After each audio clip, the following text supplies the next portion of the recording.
Bonjour à tous, j'espère que vous allez excellemment bien. Aujourd'hui, on se retrouve pour faire la présentation d'une course de voile. Et oui, on va pas parler cyclisme, on va parler voile. On n'en avait pas fait de vidéo depuis le Vendée Globe, et depuis le débrief du Vendée Globe. On va faire la présentation de cette épreuve, la course des caps. On parlera du parcours, du règlement également, et puis des différents bateaux et des équipages à l'intérieur de ces bateaux. Alors n'hésitez pas à vous abonner à la chaîne, à rager dans les commentaires, à mettre un pouce bleu, à partager la vidéo sur les réseaux sociaux, notamment auprès de vos proches si vous pensez que ça peut les intéresser.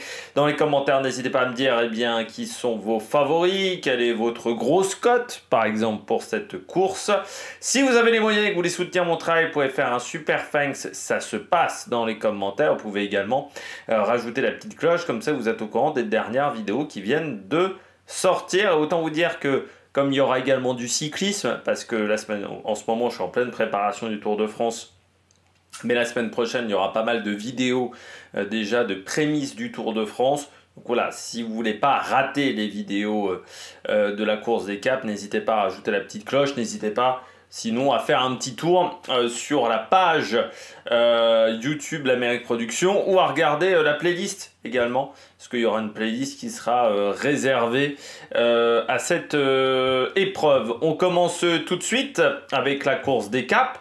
Nouvelle épreuve au calendrier IMOCA. Oui, ça fait 4-5 mois que les concurrents sont arrivés, on finit le Vendée Globe, donc c'est vrai que jusqu'à maintenant, on avait souvent un trou dans le calendrier bah voilà, au bout de 4-5 mois, ça permet d'avoir une épreuve intéressante, une épreuve en équipage de 4 concurrents plus un médiaman. On reviendra là-dessus plus attentivement.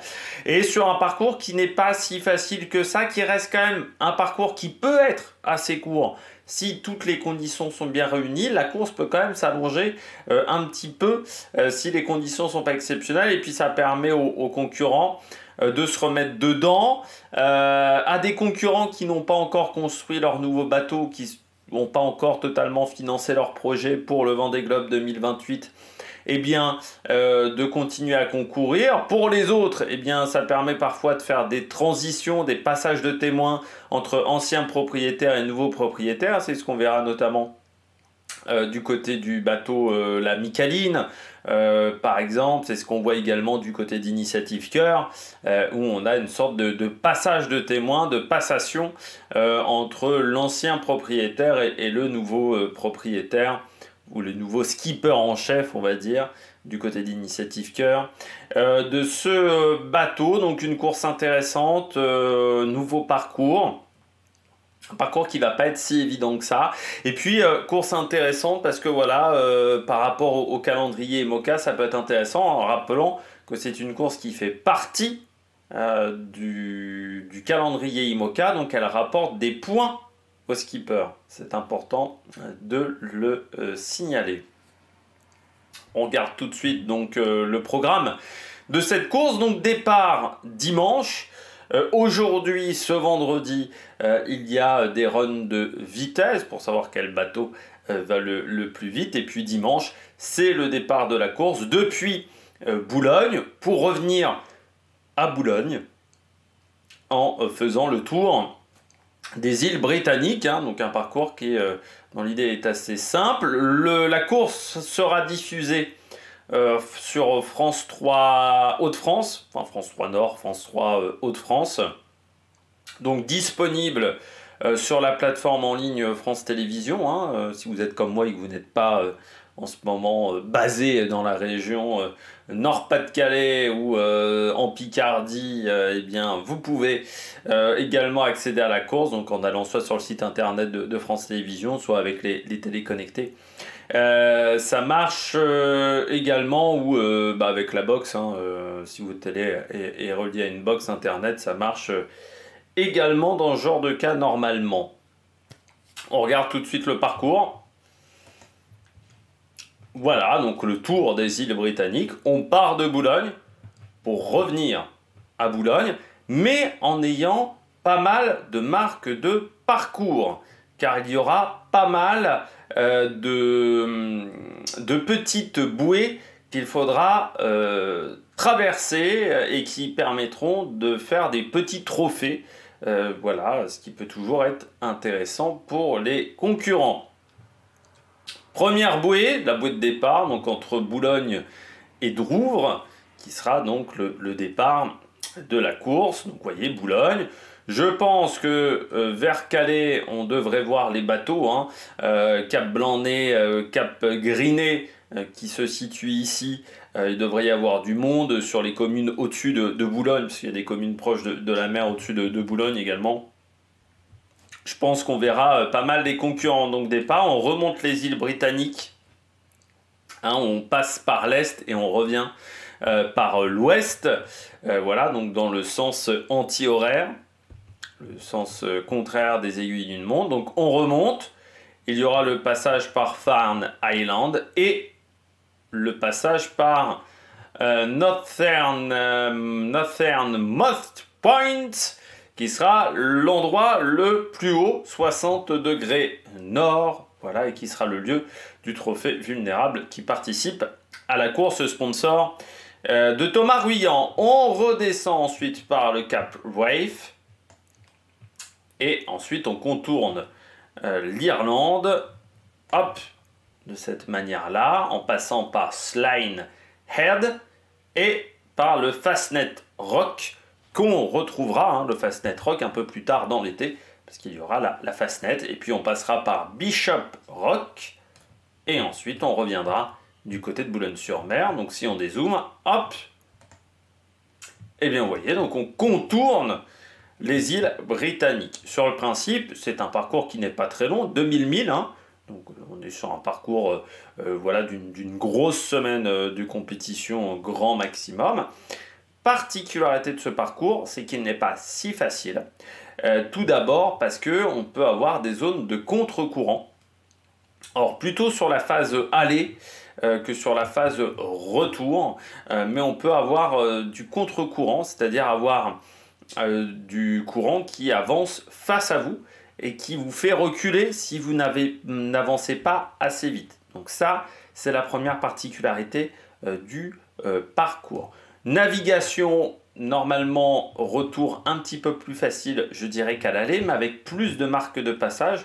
Donc il faudra faire attention. Bien entendu, faire attention aux bateaux de pêcheurs, notamment dans la dernière partie. Là, on a pas mal de bateaux, hein, dans cette zone-là, entre les cargos, les ferries, les bateaux de pêcheurs, ce n'est pas si évident que ça. Et puis, il y a pas mal de bateaux de pêcheurs un peu partout sur le parcours, et pas mal d'activités humaines également, donc il faudra faire très attention, slalomer, faire attention aux différents dangers sur le parcours. C'est pour ça que ça aurait été un parcours très compliqué en solitaire, mais qui devient un peu plus facile en équipage. Et puis, bien entendu, hein, les objets flottants non identifiés que l'on peut avoir, vu qu'il y a des cargos, hein, forcément, on peut avoir des petits soucis de ce côté-là, parce que là, vous avez pas mal de cargos qui vont vers les Pays-Bas également. Donc, il faudra faire attention à tout ça. Puis, attention de ne pas trop se rapprocher des terres. Et puis, ce qui veut dire également que on a peu de marge de manœuvre au niveau du vent. Si les conditions météo ne sont pas parfaites, on doit quand même essayer de garder au maximum la trajectoire la plus courte au niveau du parcours, la trajectoire idéale. Et ça ne va pas être si évident que ça. Par contre, on est en équipage, donc des équipages de 4 plus, si je ne me trompe pas, c'est 4 plus un médiaman. Attendez, je vérifie. C'est 4 plus un médiaman ou 4 au total. Je crois que c'est 4 plus un médiaman. Voilà. Non, c'est 4. J'allais dire une bêtise.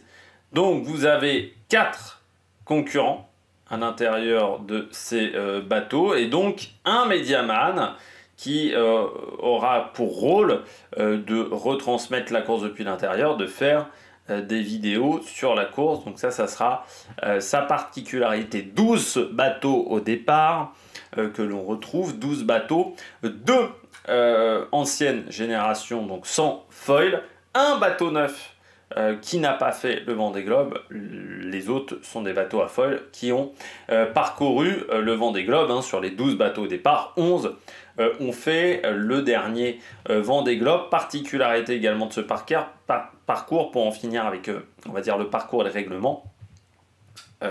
Comme on est sur un parcours qui va monter au nord, faire attention ici, il fera quand même assez frais.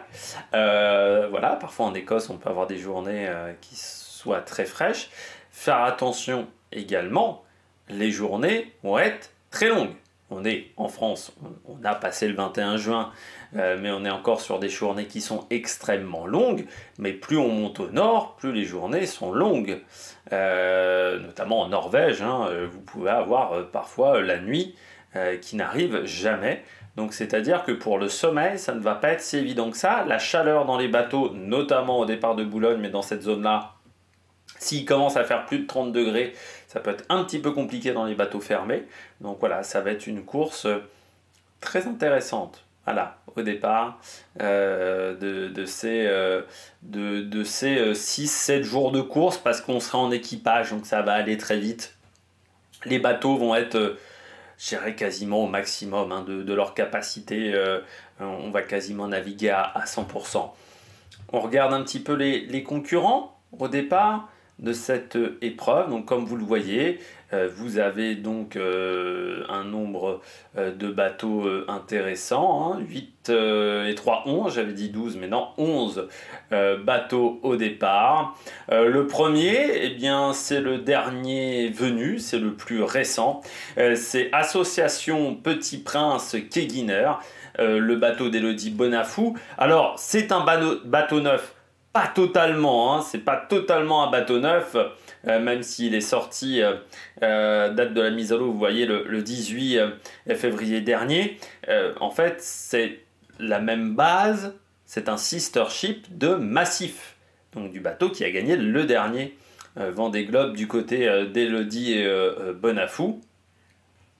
Donc, à l'intérieur de ce bateau, ils seront 4, donc Élodie Bonafou qui est la skipper numéro 1.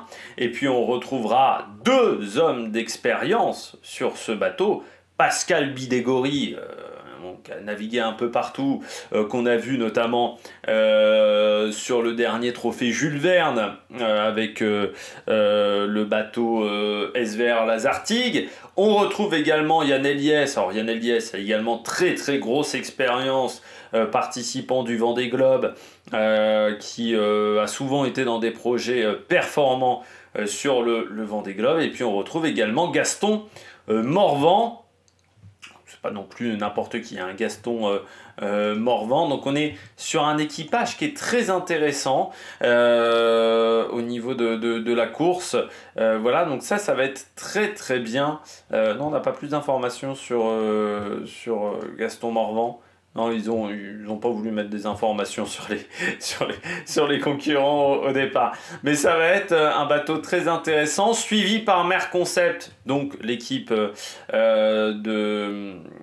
autour de SVR Lazartigue, mais autour de Massif. Donc on est sur la même équipe qui gère également Massif. Un bateau normalement qui doit être plutôt fiable.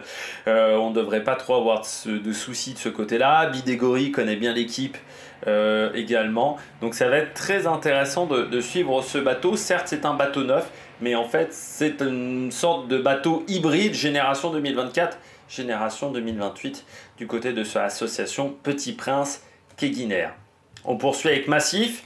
Massif sans Charlie Dalin, hein, Charlie Dalin qui devait reprendre, il s'est fait opérer hein, juste après le Vendée Globe, il devait reprendre après sur cette course, mais pour des raisons de santé, hein, Charlie Dalin qui ne participe pas à cette épreuve et qui ne participera pas également à la Transat, à la Route du Café en fin de saison. Du côté de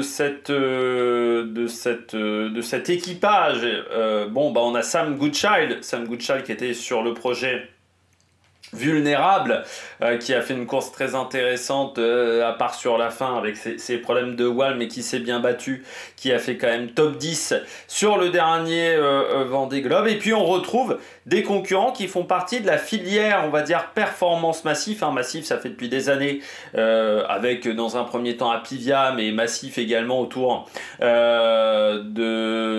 J'ai oublié son nom, donc c'est pour ça que ça va être terrible. Du vainqueur du Vendée Globe 2012, et là le nom me revient pas, ce qui est terrible. Du Vendée Globe de François Gabard, voilà. Depuis tout à l'heure je cherche son nom. Autour de François Gabard, donc on est voilà, sur un sponsor qui est là depuis de nombreuses années, sous Apivia, sous Massif, et donc il y a une filière performance, donc avec Loïs Bérard, vous avez Charlotte Yven et Yvan et Guillaume Combescure qui seront donc au départ à côté de Sam Goodchild. Donc un bateau, on connaît sa pointe de vitesse, hein, ce bateau Massif Santé Prévoyance, mais avec un équipage quand même assez jeune, et puis Sam Goodchild qui est arrivé sur le projet en remplacement, donc il faudra voir quand même comment ça se passe du côté de ce bateau, mais voilà, c'est quand même le bateau qui a dominé sur les 3-4 dernières années du côté de la classe IMOCA. On retrouve Malaysia, le bateau Malaysia Sea Explorer, l'ancien bateau de Boris Herman, un bateau qui a été conçu au départ pour l'équipage. Hein. C'est vrai que c'est un bateau qui avait été performant, notamment sur The Ocean Race, notamment dans les mers du Sud. Bon, qui a eu un petit peu de mal, hein, sur le dernier Vendée Globe 12e, qui a eu du mal à trouver un bon rythme de croisière, et qui est un bateau plutôt connu pour sa fiabilité et qui a eu pas mal de problèmes techniques sur cette course. Donc c'est vrai qu'il a été décevant. À l'intérieur, eh bien vous voyez, il n'y a pas Boris Herman du côté de ce bateau. Boris Herman qui est en train de construire un nouveau bateau qui sera... alors c'est très intéressant, c'est un projet où notamment il y aura également Banque Populaire. En fait on aura 3 bateaux qui auront la même base de départ. Voilà, pour essayer de diminuer les coûts et surtout les coûts environnementaux, parce que je rappelle que la réglementation 2028 impose de limiter l'empreinte carbone des bateaux neufs. À l'intérieur, eh bien, Cole Brower et Francesca Klapic, et on retrouve Will Harris, qui a déjà été skipper, hein, sur pas mal de bateaux, et Julien Villon également, qui a été skipper ou dans des équipes techniques de pas mal de concurrents. Bon, un bateau qui a eu quand même des soucis de vitesse, qui n'aime pas trop les allures, on va dire avec du vent médian à faible. Ça, c'est quand même un bateau qui a du mal, on l'a vu notamment sur les zones de transition lors du Vendée Globe. Donc j'ai peur que ça soit un petit peu compliqué pour Malaysia Sea Explorer, parce qu'à cette période-là de l'année, mois de juillet, le vent fort, c'est pas vraiment la particularité du mois de juillet, donc ça peut peut-être être un petit peu compliqué pour ce bateau Malaysia Sea Explorer, donc il sera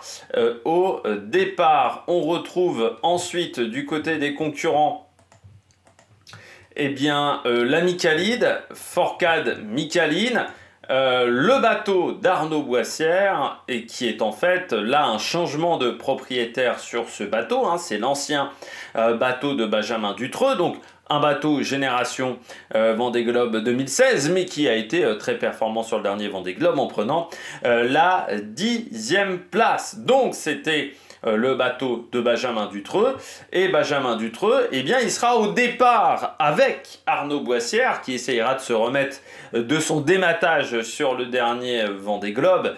C'est vrai que ça a été compliqué à gérer pour Arnaud Boissière, qui repart donc sur un nouveau projet Vendée Globe pour essayer de finir son prochain Vendée Globe. À l'intérieur, on retrouve Benjamin Dutreux, qui lui est entre 2 projets, pour tout vous dire. Damien Seguin qui a décidé plutôt de se réorienter vers l'Ocean 50, mais qui va participer à cette course. Et puis Damien Seguin, ça reste là aussi un skipper d'expérience. Et puis Axel Pillin qui sera au départ également. Donc 4 concurrents sur ce bateau. Et un bateau quand même de qualité en termes d'équipage. Damien Seguin, Arnaud Boissière, Benjamin Dutreux. Benjamin Dutreux, Damien Seguin se connaissent assez bien.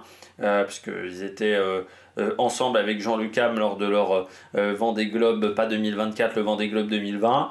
Bon, Arnaud Boissière, c'est quelqu'un qui est sur le circuit depuis de nombreuses années. Ça fait plus de 20 ans qu'il est sur le circuit. Donc ça va être un équipage à suivre. Fourcade, la Micaline, même si ce n'est pas forcément le bateau le plus rapide. Alors là, ça ne m'arrange pas au niveau de la prononciation. Le bateau New Europe du côté de la Hongrie, un bateau qui a abandonné assez tôt sur le dernier Vendée Globe, vu que c'est le bateau de Zalbosch Veres. On a travaillé sur la prononciation, peut-être pas encore. Du côté du Hongrois, donc un bateau sans foil, un équipage qui n'a pas forcément beaucoup de moyens, mais avec les nouvelles règles pour le Vendée Globe 2028, il faut marquer des points au niveau du classement IMOCA. Et là, si ce bateau termine cette course, eh bien, il pourrait marquer des points. S'il fait partie du top 10, ça marquera quelques points au niveau du classement IMOCA. Et je rappelle qu'on gardera les 37 meilleurs du classement IMOCA.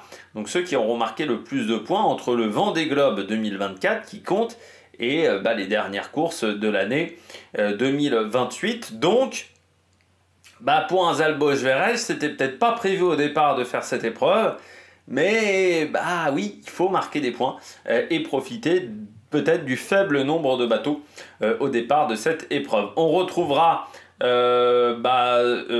Bérénice Charret et Félix Oberle, donc qui sont 2 skippers suisses, Lazio et Geller, donc un concurrent hongrois, et donc Zalbosch, je n'y arriverai jamais, Zalbosch Veres, voilà, qui sera au départ et qui essaiera de finir cette épreuve. Mais bon, on regardera plutôt à l'arrière du classement. Il y aura un match avec Amedeo normalement du côté de ces 2 bateaux. On poursuit avec Vulnérable, le bateau de Thomas Ruyant. Vulnérable en sachant que Thomas Ruyant va construire un nouveau bateau également avec Boris Herrmann et avec Banque Populaire. Il est dans ce projet à 3 du côté de Thomas Ruyant. Donc un bateau qui a été... ça a été l'une des déceptions quand même du dernier Vendée Globe avec cette 7e place. Et surtout un bateau qui n'était pas beaucoup plus performant que l'ancienne génération donnée à Sam Goucha. C'est ça qui a été la déception. Un bateau qui a eu quand même des problèmes techniques, notamment du côté de l'Australie sur le dernier Vendée Globe avec un gros blackout. Et puis un bateau, où on a eu un petit manque de performance. À l'intérieur, on a bien entendu Thomas Ruyant avec Ambrogio Beccaria. Pourquoi Ambrogio Beccaria? Parce que ça sera le nouveau skipper. Il va récupérer ce bateau qui s'appellera donc Mapei, entre autres. Sponsor iconique du cyclisme. On retrouve Morgan Lagravière qui a fait un bon Vendée Globe. Et puis Manon Père qui sera au départ de ce bateau Vulnérable, en sachant que Morgan Lagravière, Thomas Ruyant, on est à peu près sur les mêmes générations de skippers, donc ils vont se connaître. Puis Ambrogio Beccaria dominé la classe 40 depuis des années, et ça va faire là aussi une petite passation de pouvoir entre Ambrogio Beccaria et Thomas Ruyant pour découvrir ce qu'a ce bateau dans le ventre. Le teamwork, le team SNEF avec Justine Métro à l'intérieur donc du Charal première génération, parce que c'est un ancien nom de ce bateau. Justine Métro qui a fait un Vendée Globe très intéressant avec une 8e place, et sur la fin il y a des moments où on s'est dit elle a peut-être été un peu trop conservatrice en termes de stratégie à certains moments, mais on sait que c'est un bateau qui reste un bateau efficace même s'il est de la génération précédente, et puis un bateau fiable. C'était le problème à l'époque avec Jérémy Bayou quand il l'a eu en 2020, mais maintenant c'est un bateau qui est beaucoup plus fiable. Là aussi, on est sur une... voilà, on aura Justine Métro et on aura Xavier Macaire dans ce Teamwork Team SNEF. Depuis très longtemps, il est soutenu par le Team SNEF, Xavier Macaire, qui a un projet IMOCA hein, pour le Vendée Globe 2028, donc avec Justine Métro à ses côtés pour bien prendre en main ce bateau. Et puis Marie Rioux qui fait du classe 40 notamment avec le bateau Brioche la Boulangère. Et puis on aura également Carlos Manera qui sera à l'intérieur de son bateau. Connaissant Justine Métro, ça va être la bagarre voilà, sur ce bateau parce que c'est une compétitrice vraiment très impressionnante et à la bagarre elle est toujours très forte pour garder son sang-froid. Donc il faudra faire très attention à Justine Métro sur ce format-là de course. Jérémy Bayou, lui, repart avec Charal 2. Donc le bateau de la génération suivante du côté de Charal, qui a fait donc top 5 sur le dernier Vendée Globe, même s'il était distancé par rapport au trio de tête, il a été quand même très impressionnant du côté de Jérémy Bayou, donc qui sera le leader de ce bateau, avec Tom Dolan, un skipper irlandais qui doit connaître un petit peu la région, ce qui va être un avantage, Nicolas Andrieux, et puis Lou Berthaumieux, voilà, donc là encore dans cette idée aussi de prendre de l'expérience, de permettre aussi à des femmes, à des jeunes femmes de pouvoir se lancer dans la classe IMOCA, une classe qui coûte cher, donc c'est pas toujours facile, donc voilà, de leur mettre le pied à l'étrier pour pourquoi pas plus tard avoir des plus gros sponsors. Donc voilà, avec Lou Berthaumieux qui sera au départ de ce bateau. Pas grand chose à dire.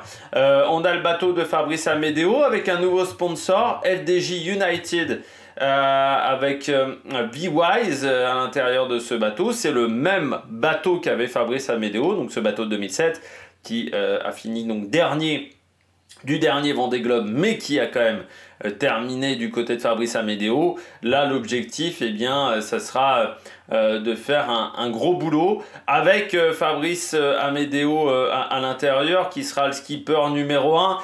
On sera également sur un projet, comme vous l'avez compris, écologie, un projet pour savoir où en est l'état des océans, ce qui tient à cœur Fabrice Amedeo depuis quand même de nombreuses années, ce qui permet aussi de financer un petit peu sa participation à ces courses, donc avec Camille Etienne. Et puis on aura Martin Amezcua Ruiz, un concurrent espagnol, et Andreas Baden à l'intérieur, et je pense donc c'est Camille Etienne qui sera Media Woman, bon, Mediaman hein, dans la réalité, sur ce bateau, voilà, qui date donc de 2007, donc un bateau assez ancien, il faut le rappeler. Holcim PRB sera au départ, mais il n'y aura pas Nicolas Lundven à l'intérieur de ce bateau. On a changé de skipper en chef de ce bateau Holcim PRB, un bateau qui a été très performant hein, sur le dernier Vendée Globe, avec un Nicolas Lundven qui avait été, je trouve, très intéressant dans sa manière de skipper sur un bateau qui avait quand même assez peu de kilomètres en mer, assez peu de milles en mer, du fait du problème Kevin Escoffier, qui avait vraiment énormément ralenti hein, le projet avec les accusations assez sévères sur Kevin Escoffier et la suspension tout à fait logique de Fabrice Escoffier. Bateau. Ah si, non, il y a Nicolas Lundven, pardon, j'ai dit une bêtise, parce que je pensais qu'ils avaient déjà changé de skipper. Donc on aura Nicolas Lundven et Amekieu Bess et surtout Franck Camas sur ce bateau. Donc ça devrait être très intéressant. Et puis Alan Roberts. Là aussi Alan Roberts, il a été sur des bateaux sur des bateaux Hugo Boss à l'époque, donc il faut faire attention à Alan Roberts. Nicolas Lundven, là aussi on est sur un équipage très intéressant avec un Nicolas Lundven qui connaît maintenant parfaitement ce bateau. Et puis Initiative Cœur, là aussi passation de témoins hein, du côté d'Initiative Cœur entre Samantha Davis qui va commencer à prendre du recul et puis Violette d'Orange qui va prendre la suite sur ce projet normalement pour 2028 avec ce bateau de génération 2024 qui n'a pas forcément était très rapide hein, sur le dernier Vendée Globe, on va pas se mentir, un bateau qui a été un petit peu décevant dans son rythme de course, et donc avec ce bateau, on aura donc 3 filles à l'intérieur et Joseph Brault qui était le boat captain d'Initiative Cœur. On aura Samantha Davis, Violette d'Orange, Victoria Ripa Di Meana qui sera également là. Et ça va être intéressant hein, cette passation de génération, de transmission entre Violette d'Orange, Samantha Davis. Voilà, Violette d'Orange qui apprend la navigation avec des foils, hein, qui disait qu'elle était impressionnée par la vitesse du bateau. Alors, Violette d'Orange, c'est intéressant pour Initiative Cœur, parce que forcément, c'est devenu un personnage médiatique. Hein. On en a bouffé du Violette d'Orange sur l'après Vendée Globe, même, je trouve, un peu trop, parce qu'on a eu l'impression à un moment que le Vendée Globe se résumait à Charlie Dalin et à Violette d'Orange, et on a oublié qu'il y a eu pas mal de skippers intéressants. Je pense notamment à Benjamin Dutreux, Nicolas Luneven, qui auraient mérité également d'avoir de la visibilité autant que Violette d'Orange. Et surtout, connaissant encore une fois hein, le monde de la voile, je ne suis pas sûr que ça a été bien vu par tout le monde du côté de Violette d'Orange, donc elle va être quand même un peu attendue au tournant dans les mois à venir. Alors c'est super pour Initiative Cœur et pour le projet Initiative Cœur parce que c'est un projet, il faut le dire également, d'œuvre de charité. Donc là, c'est sûr que ça va être très intéressant pour le financement et les dons. Par contre, du côté de Violette d'Orange, alors oui, c'est bien pour l'apprentissage, mais c'est pas un projet avec lequel tu vas gagner. C'est un bateau qui a déjà fait 13e sur le prochain Vendée Globe. On sait qu'ils repartent avec le même bateau pour 2028. Tu sais très bien que ça ne sera pas un projet pour la gagne. Peut-être que là, on peut avoir une petite déception là-dessus du côté de Violette d'Orange. Oui, ça va être intéressant pour elle de découvrir les foils avec ce bateau. Et pourquoi pas, pour 2032, avoir là un bateau qui peut aller chercher la gagne du côté de Violette d'Orange. Mais voilà, le projet Initiative Cœur du côté de Violette d'Orange et de Samantha Davis. Et donc, c'était le dernier bateau dont on a parlé. Alors, le suivi de la course, comment ça va se passer pour la course des 2 caps? Donc, départ dimanche. Premier débrief de la première journée, ça sera lundi. Je ne sais pas encore à quelle heure. Je ne sais pas si ça sera à midi ou à 17h30 du côté du débrief. Et puis on fera donc un débrief tous les jours de cette épreuve jusqu'à samedi. À partir de samedi, normalement les concurrents doivent arriver hein, samedi, dimanche. Ils doivent arriver en même temps que le début du Tour de France. Donc ça va être compliqué, mais on va essayer de gérer tout ça en termes de vidéo, en sachant que j'ai aussi envie de faire le Tour d'Italie féminin du côté du cyclisme. Donc il va y avoir beaucoup de contenu sur la chaîne en ce début de mois de juillet, fin de mois de juin. Donc n'hésitez pas à vous abonner, à regarder tout ça. Et puis nous on se retrouve donc lundi pour faire le débrief de cette première journée en mer des concurrents de la course des caps. Allez, ciao ciao sur la Mec Production.